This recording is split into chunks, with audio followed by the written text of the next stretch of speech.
Hello and welcome to the Success Showcase. I'm your host, Eric Lopkin from the Modern Observer Group, and with me as always is Chip Januszewski from the Happiness and Success GPS. Chip, how you doing this morning? Great. How are you, Eric? I'm doing fantastic. We're kicking off a new week here, and today we're going to be talking about how important communication is and the different forms it takes and where each strength lies. Obviously, there are some big differences between talking to someone face to face, using social media, phone call, email. They all have their strengths and weaknesses. And we're going to take a look at these and see how each one can best be used. Now, I always consider most of these in a hierarchy because each one you go to, you lose a little something. And the top of the hierarchy is face-to-face communications. Because with face-to-face, you get the whole package. You hear what the person's saying, you see their body language, you see facial expressions, you can get inflection. Everything is communicated in face-to-face. And then a step down from that is a phone call. Because phone call, you hear the message, you can get the inflection, but you lose the body language. You don't see what's going on. So that's one step removed. Below that, you've got email communications. An email, you get the message, but you have no inflection, no body language, and no context. And what usually happens with email is if you make a sarcastic comment, it can be taken wrong. You could make a joke, and because there's no inflection, it doesn't get across that way. Without those factors, there's a lot of misunderstanding. And then there's social media. And I equate social media to basically yelling with a bullhorn. You get the message, but the inflection is distorted. There's no body language. So these are the basics that we have for communication. Now, obviously, as I said, face-to-face is always best, but it's not always possible. So how do we use each form? When do we use each form? And how do we compensate for what we're losing? A lot of it has to do with the context that you're putting it into. So, I mean, we have so much stuff now. Obviously, the face-to-face is the preferable thing. And in business, really, to me, that's the goal, is to get the face-to-face contact when you're looking to meet people and work with people. Getting down on the other end, on the social side of things, you really have to take a look at what you're doing in the whole scheme of things, because if you're a student in college right now and so on, you're going to be going into the job market, and your Facebook page is full of wild and crazy beer parties at school and things like that. It's going to hurt you big time. I was at an event a couple of weeks ago for my alma mater, Providence College, and they had the chief recruiting person from the Aetna there, who was a PC grad, and she said the first thing that she does when she is looking for people is she goes to LinkedIn to look at people that way, but she also takes a look at Facebook profiles and so on and so forth and does a whole lot of screening that way. And also, on the business world, people are tending to look more and more at that too, and if there's stuff that can hurt you on there, you got to assume that it's going to sometimes, so you really got to watch what you're putting on your social pages. Oh, absolutely. I mean, before I have a meeting with someone, the first thing I do is I put their name and or their company into Google and see what comes up, to get background and see what's going on. And that's something else. Social and to a lesser extent email have that phone calls and face-to-face don't, is a bit of permanence. You never really get rid of something you posted on social media. Even if you've deleted it, it can have been shared. It can already have gone viral before you delete it. So it's always Absolutely. on a server somewhere. Yep. So those, you really have to watch yourself on those things big time. obviously, the face-to-face, the networking, that's huge. And a lot of times when you're going out into those situations, appearance means a lot, and also the way that you handle yourself mannerism-wise. So you really have to kind of prepare for the events as you're going out that way too.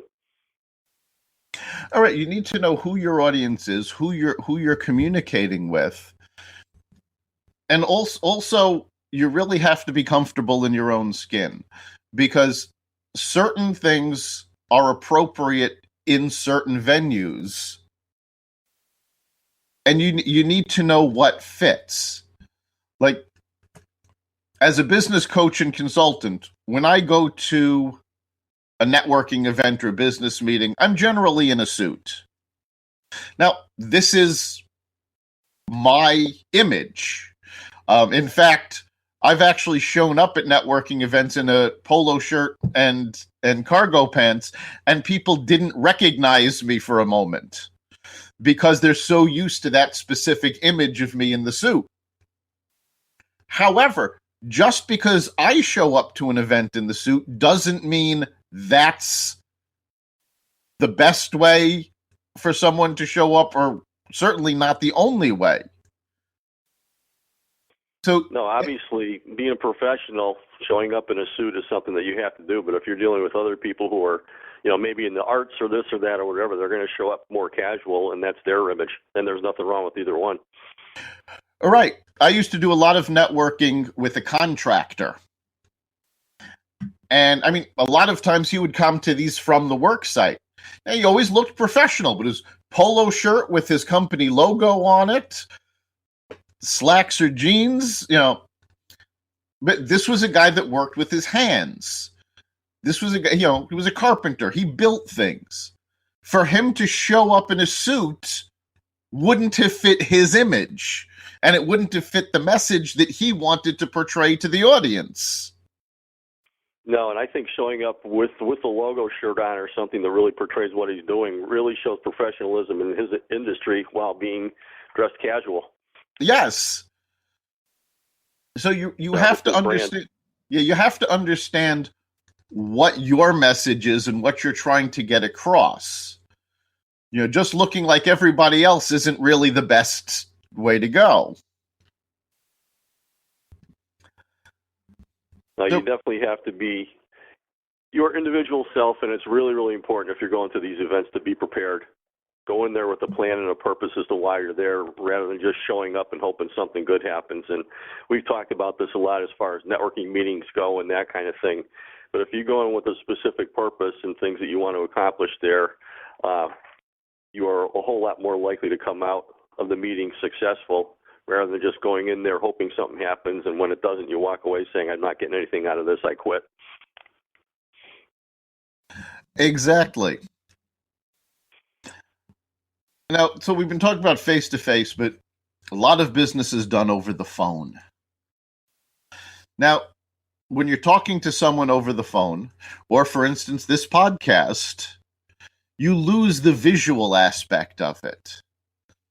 So I can't use my clothes, my mannerisms to project my message because you can't see me. However, that doesn't mean that your image isn't still important. You can hear image to a certain extent. And most notably, there have been studies that show if you are smiling on the phone, it changes your voice, and people can hear that. So it does become important that you set yourself up for a phone call in very much the same way you would set yourself up for a face-to-face meeting. You need to be in the right frame of mind. You should be smiling. Obviously, the person isn't going to see the smile, but they can hear it. Yeah, absolutely. It is so important. It does. It beams right through when people are doing that. Another thing that's really, really important is if you are expecting the problem to have to leave a message on an answering machine, kind of prepare what you're going to be saying ahead of time instead of stumbling through that. Because obviously, if you're leaving something that's a little bit garbled, that's going to make an impression, especially with somebody that you don't know that well. So preparing for that is really, really important too. But I absolutely agree with you. If you practice smiling before you get on the phone, it's going to just beam right through and make the whole conversation a whole lot better. Absolutely. And, more than that, what you're speaking on also makes an impression. The old landlines had the best quality. Most cell phones, depending on your signal, will be able to get close to it. But if you're making a cell phone call from somewhere with a lousy signal, your message is going to have a problem getting across, especially if you're dropping out and it's difficult for you to hear. So you have to keep that in mind as well. And then they don't see your body language, but that doesn't mean it isn't there. Now, I learned a long time ago, mostly from my time on the radio, that if I sit still, there is a difference in my voice from when I talk regularly, because I have a habit of moving around when I talk. I move my hands. If I do that while I'm on the radio, on the phone, the energy that I'm projecting comes through. Whereas if I force myself to sit still and just focus on the words, I come across as sort of monotone. My energy doesn't get across. And that energy can do a lot to influence a call. I come across friendlier. I come across more confident. And people pick up on that. So just because you're on the phone, don't try to limit yourself to talking on the phone. Talk the way you would if the person was right in front of you. Because it does make a difference. Absolutely. I mean, normally when I'm on the phone, I'm walking around just like I am right now. And when you're talking with somebody, you are going to be animated. And if I just sat there, I mean, the only time that I sit at the phone is if I'm taking notes or if it's like a consulting call where I'm gathering information or writing stuff down and there's not a lot of personal thing going in there. But the more that you're just trying to engage somebody, the more important it is obviously to be, as far as I'm concerned, you got to be moving around. Absolutely. Now, of course, moving down that hierarchy, we hit email. In email, you don't have inflection, you don't have facial expressions, body language, and there's no immediate feedback. Face-to-face and phone calls, you're there. You say something, the person responds. Email, you don't even know if they're seeing it when you send it. They might not see it until hours or even days later.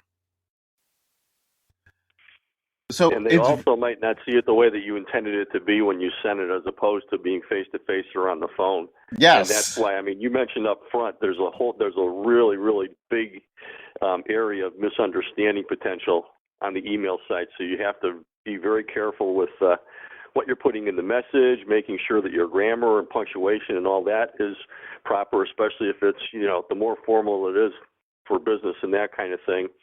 You have to really, really craft your messages carefully when you're doing that. So, because there is so much room for misinterpretation and misunderstanding, and the bottom line is if you don't hear back, you have somebody on the other end that's saying what's going on or stewing for a long, long time. And it's a problem that can be avoided just by taking your time when you're getting out the message in the first place. Exactly. For email, you want your message to be succinct, but it still should be with proper grammar, proper punctuation. I actually had a situation a couple months back. A friend of mine asked me to text him because they'd lost my cell phone number.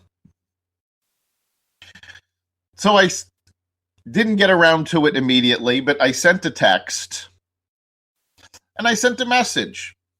In the message, I forgot to identify myself because I've gotten used to the idea that if you're sending a text, it connects to the person's address book and it tells them who it is. Except the whole reason I was sending this was that my number wasn't in the address book. Well, I send the message, and then like 30 seconds later, I get back just a quick text, Eric, with a question mark. And I send back, I forgot to identify myself. The response was, that's okay. I knew it was you by the punctuation. Nobody else includes perfect punctuation in a text.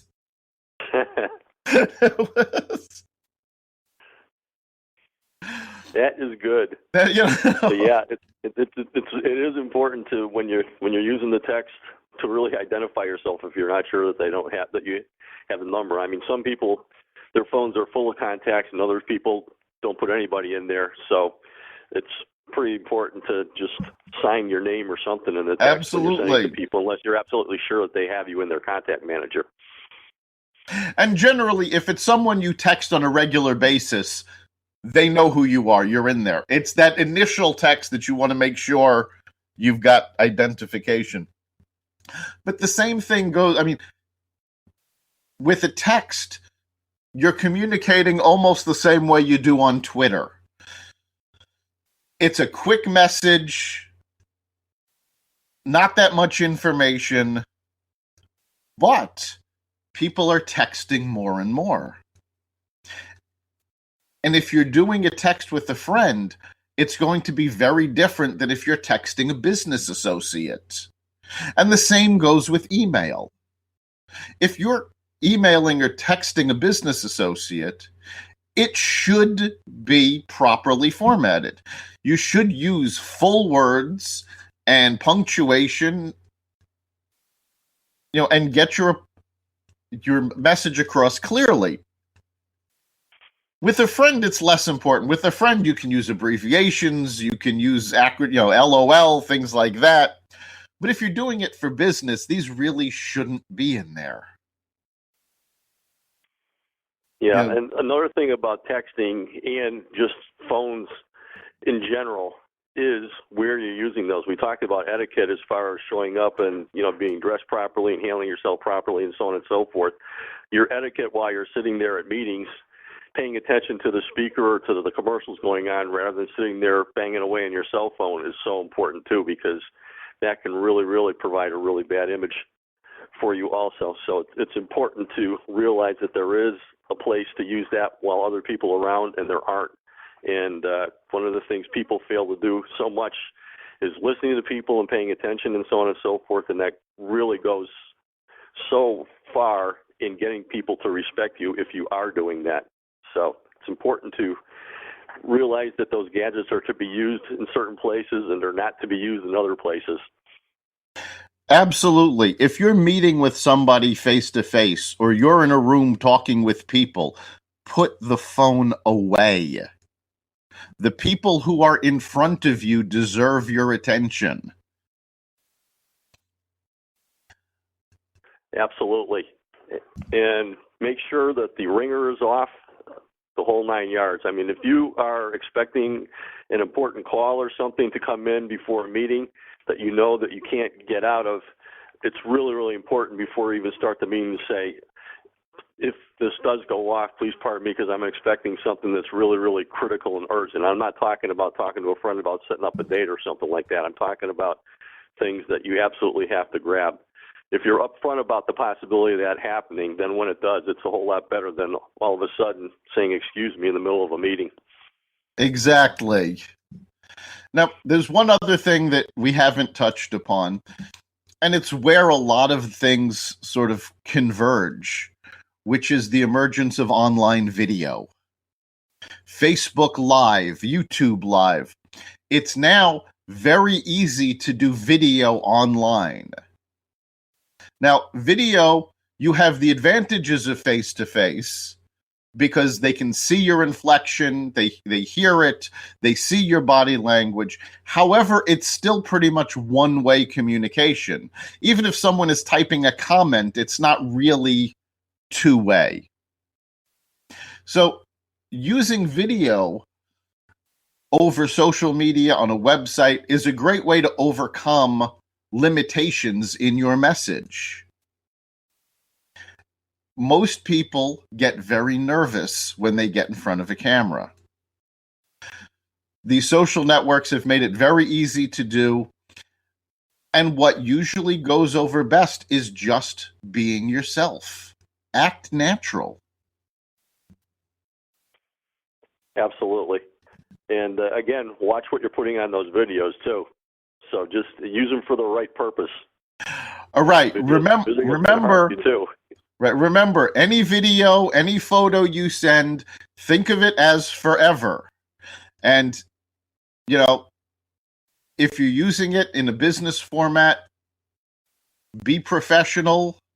But even if you're just doing it to friends, or if you think it's private, remember the story of Anthony Weiner. One inappropriate photo cost him his entire congressional career.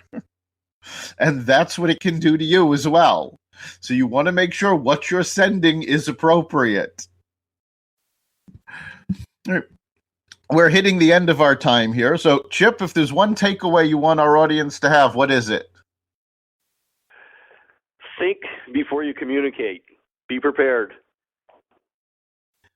That's great. I'm going to say I was actually watching a stand-up special by Craig Ferguson, and he said something in the special that struck me, and I think it's a very appropriate takeaway for this.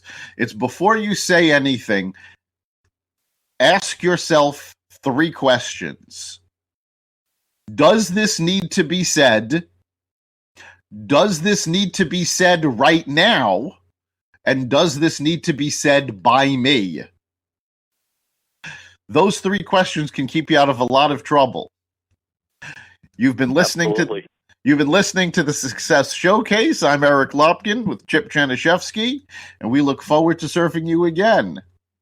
Thank you so much for listening. Remember, you can catch all of our episodes on blogtalkradio.com/Success Showcase. Or you can catch us on iTunes and the Apple Podcasts app.